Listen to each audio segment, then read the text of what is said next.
c'est pour le numéro 4 de comment bien débuter ou commencer en survie, ou non, comment bien démarrer en survie 4. Donc là, comme vous avez pu voir sur le numéro 3, j'ai miné plein de lingots de fer, donc j'ai pu me faire une armure, comme vous pouvez le voir, et j'ai pu me faire deux seaux d'eau, dont un avec lequel je me suis servi. Donc là j'ai fait du bois, du charbon. Donc là je vais, parce qu'en fait j'ai un peu continué, parce que je croyais que ça tournait et non, ça ne tournait pas. Donc j'ai eu assez de problèmes pour publier le numéro 3, parce qu'elle faisait plus de 15 minutes, et quand c'est plus de 15 minutes, on n'est pas le droit, il faut que j'agrandisse. Donc j'ai agrandi et j'ai pu finalement la publier. Donc dedans vous verrez quand j'ai miné tout le fer. Donc là voilà. Juste ici, je vais me crafter donc une pelle. Donc j'espère que je trouverai peut-être du diamant, parce que c'est très pratique. La hache, je mets ça dans mon coffre.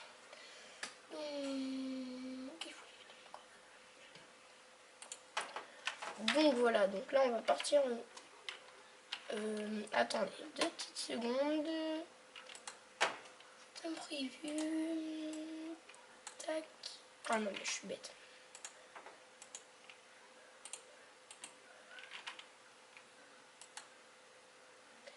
Excusez-moi, par contre, c'est pas très rapide en grand écran les mouvements de tête, parce que ça bug un peu. Voilà, donc en fait j'ai mis des échelles pour que ça soit plus pratique pour monter, comme vous pouvez le voir là, parce que sinon ouais c'est bien marrant mais c'est un peu lent. Donc du coup ici c'est juste pour pas qu'on puisse retomber. Donc là vous faites comme ça. Après vous pouvez le faire parce que ce système là est très pratique, et boum, vous vous collez directement et vous allez tomber dans l'eau, et quand vous tombez dans l'eau vous ne subissez aucun dégât. Donc j'avais commencé, vous voyez, comme vous pouvez le voir, à miner par ici. Donc je ne vais pas que faire du ménage, parce que sinon c'est jamais trop intéressant. Donc là je peux juste cette partie là. Par contre je ferai peut-être, je minerai peut-être sans vous, mais là imaginons j'ai trouvé du fer. Jamais je trouve des ressources, je les laisserai ici, et quand je reprendrai la vidéo je penserai à vous montrer ce que j'ai trouvé. Pareil, vers la fin du numéro 3, j'ai tué quelques chevaux pour qu'ils me donnent leur cuir, parce que les chevaux ça donne beaucoup de cuir et c'est très pratique, parce que du coup quand vous avez un peu de problème, c'est pas une question, ouais. Donc quand vous avez des fois un peu de problème, donc non c'est pire, quand des fois vous avez un peu de problème pour quand vous débutez vous faire du cuir pour se faire une petite armure, mais après ce que je vous conseille c'est de bien commencer par une armure en fer. Par contre j'ai une question à vous poser, et n'hésitez pas à me répondre dans les commentaires. Comment est-ce que je pourrais faire pour filmer que mon écran et pas avoir besoin de prendre mon appareil photo et de faire c'est bon je filme, pour que ça soit plus pratique, et n'hésitez pas à vous abonner. Donc ça je le dis là parce que je ne sais jamais si tout tient le coup. Donc là, je remonte. Donc en fait, j'avais plutôt fait ma base en haut. Mais je pense que je vais plutôt la faire en bas. Donc après, pour la table d'enchantement et... Non, et les niveaux, etc. Sera plutôt quand on aura trouvé 5 diamants, je crois, parce qu'il faut... Oui, quand on aura trouvé 5 diamants. Non, 3 pour se faire une pioche en diamant et pouvoir miner de l'obsidienne, parce que ça c'est très pratique. Et peut-être on ira dans le nether pour faire des potions d'invisibilité, etc. Donc tiens, mais c'est vrai, j'en ai encore 8. À toi, c'est celui-là. Là-bas. Donc là j'ai eu assez, quand même beaucoup de chance, parce que c'est assez rare de tomber sur autant de fer. Enfin je dis ça parce que moi Ça faisait longtemps que ça m'était pas arrivé de tomber juste en minant, boum, t'as plein de fer. Donc, bon voilà.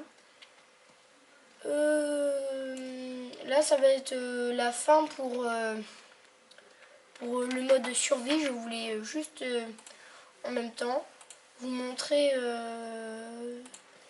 une autre chose. Ça, c'est un espèce de canon qui peut envoyer une TNT en l'air. Donc là, oui c'est vrai, j'ai trouvé un. Donc voilà, donc ça c'est une construction. Donc c'est des constructions que j'avais faites, c'est pour faire une espèce de maison qui sera automatique. Imaginons là comme vous voyez avec des systèmes. Pouf, je casse ce bloc là, je remonte et il est poussé parce que là, en dessous, ce piston là pousse la cobblestone, enfin la pierre vers celui-là, qui la pousse vers là-bas. Après, ce que je peux très bien faire, c'est parce que ici aussi, ça, comme vous pouvez le voir, le générateur est juste ici. En fait, vous prenez de l'eau et de la lave et vous aurez un générateur de pierre. Donc ça, c'est juste des loups qui sont en moi. Si je prends mon os... Ah non, ils sont... Si, ils sont adoptés. Donc voilà. Donc voilà, voilà. Alors, ça, c'était juste un passage. Bon, c'est vrai, ici, c'est pas très discret, mais du coup, ce qu'on peut faire, c'est qu'on peut soit rajouter comme ça et boum boum boum, on recouvre vite. Tiens, ils se sont tous spawnés de chaque côté. Parce que en fait, au début, j'avais fait un espèce de système pour tout simple, hein. Vous marchez là, il y a de la lave qui s'ouvre parce qu'en fait, vous allez décrocher. Derrière, du coup, ça désactive la torche et ce piège est quand même bien infaillible. Et j'en avais fait un autre qui est là-bas. Alors celui-là, je l'ai copié sur internet parce qu'il est très difficile. Enfin non, pas difficile, il faut juste faire une commande. Si on l'active, alors ici ça a l'air tout bête, juste c'est rempli de flèches. C'est des flèches qui ont été tirées d'ailleurs. Mais en fait, pas du tout, c'est un peu complexe. Donc en fait, c'est juste avec un bloc de commande et ce bloc là qui à chaque fois bouge, active et du coup ça fait un espèce de rond. Il a la tête fort, donc ça c'est pour voilà, pour cibler un endroit, c'est-à-dire qu'à partir de cet endroit là, après on peut cibler un joueur et à partir de ce joueur là les flèches seront tirées. Voilà, là c'est pour cibler le joueur le plus proche, donc comme ça sera moi, donc là on peut voir que le système est activé. Donc si on fait terminer, voilà, il suffit juste de prendre de la redstone. Et si je le mets là et que je vais là-bas et qu'imaginons je suis là, il y a quelqu'un qui veut entrer, il va se faire mitrailleter par les flèches. Comme un loup d'ailleurs, si je pose un loup là, il va se prendre des flèches et il va mourir. Donc c'est assez infaillible, mais très énervant parce que... Donc voilà, donc là j'en fais spawner plein. C'est un peu abusé, mais voilà. Donc je voulais juste vous montrer une dernière chose.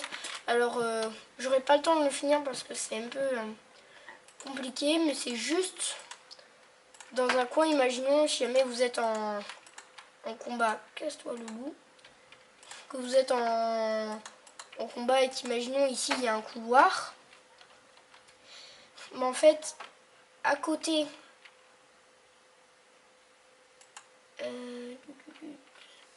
si je mets une item là, est-ce qu'elle se fait récupérer? Non. Si j'en ai une.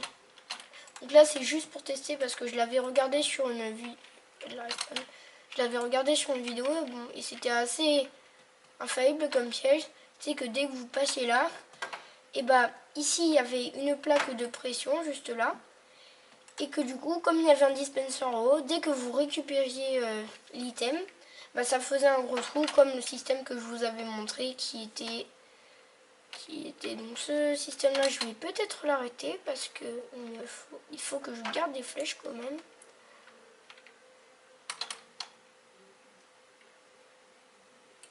Voilà, fin. Est-ce qu'il en reste des flèches à eux? Non! Bon, pas grave. Oui. Je peux pas sortir? Ah, voilà. Bon, c'est pas grave. Donc, c'était juste pour vous montrer ça. Donc, comme j'ai un peu cassé le bloc de commande, je vais juste vous remontrer. Alors, où est-ce qu'il est mon petit coffre à gogo? Alors oui, quelque part, j'avais testé de faire un portail. Je m'étais télétransporté je ne sais où, donc voilà, c'était dans celui-là. Donc, vous prenez un bloc de commande. Le nom de la commande, je ne me rappelle plus. Je crois que c'est... on va en poser un seul. Je crois que c'est... Vous faites slash give votre nom. Moi, c'est Arthur 03. Et vous marquez 137. Et vous aurez un bloc de commande. Donc, après, pour faire le système qui est ici, bon après le reste, je vous laisse comprendre, ça c'est tout simple. C'est juste parce qu'il s'active et se désactive. Donc, voilà, vous faites AE, annuler donc, slash test for, oui, slash test, non, slash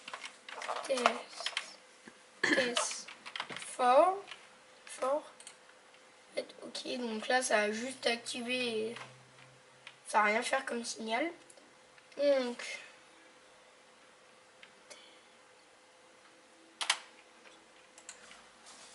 espace arrobas p, possible les joueurs le plus proche du coup, et là vous voyez que ça c'est allumé, c'est à dire que c'est prêt à envoyer des choses au premier joueur. Donc là je teste fort. Vous ouvrez les crochets. Non, c'est pas ça.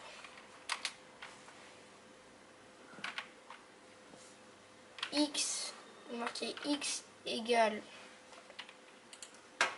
Attends.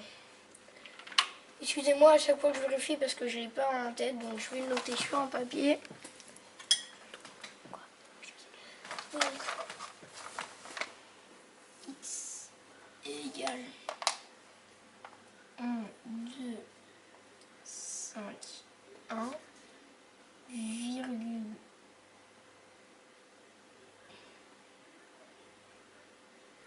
Y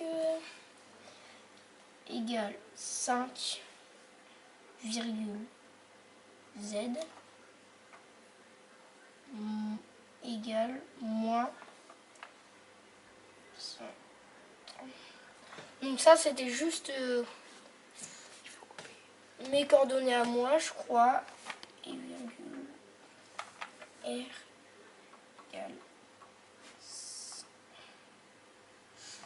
Donc là, ouais, c'est pour ça que je note vite. On va équiper X égale 1.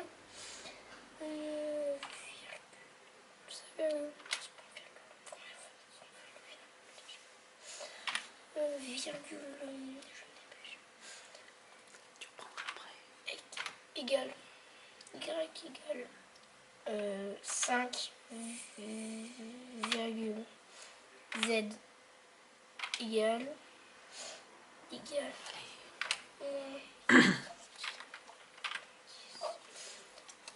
virgule R égale 100. Donc ça c'est pour la portée je crois. Et après vous fermez les crochets.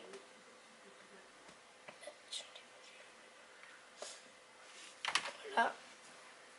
Et c'est bon. Et maintenant ben, votre commande est prête à être utilisée. Donc normalement si on relie ici, les flèches se dépensent.